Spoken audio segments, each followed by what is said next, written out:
लेकिन बड़ी खबर ताइवान पर तनातनी के बीच चीन को अमेरिका की सलाह, ताइवान पर एक तरफा कार्रवाई से परहेज करे चीन, अमेरिका ने कहा है। इटली में एंटनी ब्लिंकन ने अपने समकक्ष वांग यी से की मुलाकात, ताइवान के लिए यूएस की वन चाइना नीति में बदलाव नहीं।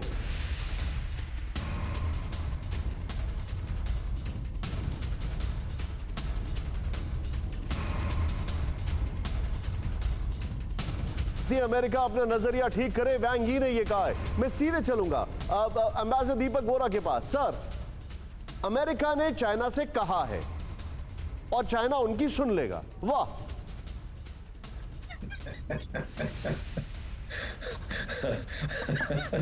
मुझे हंसी आ रही है जिस तरह से आपने ये कहा है। चाइना किसी की बात नहीं सुनेगा क्योंकि China is on auto destruct mode. Sir, एक बड़ी पुरानी ग्रीक कहावत होती थी, एंटिगनी प्ले था बहुत 2000 साल पहले, कि जिनका विनाश जो देव लोग हैं, देव देवता जिनका विनाश करना चाहते हैं, पहले उनकी बुद्धि को मार देते हैं। तो दोनों तरफ हम यही देख रहे हैं। चाइना सोचता है कि मैं अमेरिका की बराबरी कर सकता हूं, अमेरिका कहता है कि मेरी बराबरी कोई नहीं कर सकता, I am the most powerful nation in the world, period. जो ताइवान का मुद्दा है, बहुत से अमेरिकन हैं जो ताइवान जानते भी नहीं कहां पर है। अब उनको ये फैसला उन्होंने किया है कि हम ताइवान को डिफेंड करेंगे। अगर नहीं करेंगे सर, अगर आप विश्व का मैप देखेंगे, अगर ताइवान रास्ते से हट गया तो फिर वेस्टर्न पैसिफिक, अमेरिका के वेस्ट कोस्ट का रास्ता बिल्कुल खुला हुआ है। अगर ताइवान गया, अगर चीन ने उसको हड़प कर लिया, अभी तक नहीं किया है, चाहता तो जब पीपल्स रिपब्लिक ऑफ चाइना की स्थापना हुई थी 1949, उस समय हड़प कर सकता था, लेकिन फिर कुदरत ने इंटरवीन किया, कोरियन वॉर आई और चाइना की अटेंशन डाइवर्ट हो गई। उसके बाद नहीं कर पाया, इसके भी कारण है, उसके पास ये ताकत नहीं है।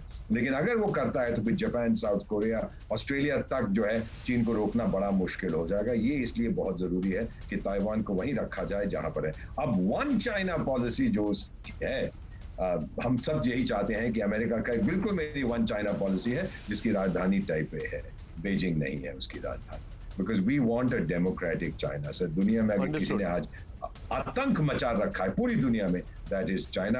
आपको पता है कि वो COP 26 में नहीं गया, वो इटली में नहीं गया। मैं अगर आप 30 सेकंड में बता देता हूँ इटली में क्यों नहीं गया, आपके करोड़ों दर्शक ये देख रहे हैं, क्योंकि 2019 नवंबर में चाइनीज ने कहना शुरू कर दिया था कि ये महामारी की शुरुआत इटली में हुई थी। और जहां तक मेरी खबर आई, मैं बात कर रहा था इटालियन फ्रेंड से कम 10 लाख लोग उसकी डेमोन्स्ट्रेशन अगेंस्ट करने पहुंच जाते एयरपोर्ट पे। इसीलिए उनके लोगों ने कहा कि भाई आप मत आइए, इंग्लैंड में भी वही चीज होने वाली, इसीलिए वहां पर नहीं गया है। तो अमेरिका के साथ चीन जो करे ना करे फर्क नहीं पड़ता। America is still considered self कि मैं इस दुनिया का शहंशाह हूं, और चाइना कौन होता है मेरी जगह लेने के लिए। जब तक इस बात की रेजोल्यूशन नहीं होती, कभी दोस्ती नहीं हो सकती उनकी। Deepak sir, very valid point, and if I am not wrong, Italy ने चाइना की मदद करने के लिए अलग अलग किट्स भेजी थी, इवेंचुअली वही चाइना ने इटली को बेच दी जब उनके यहाँ कोरोना फैला। You are absolutely right, you are sure right sir, you are absolutely spot on. लेकिन एक और बड़ी खबर है, और ये दो देश रूठे हुए हैं, ऐसा जैसे दो बच्चे रूठ जाते हैं।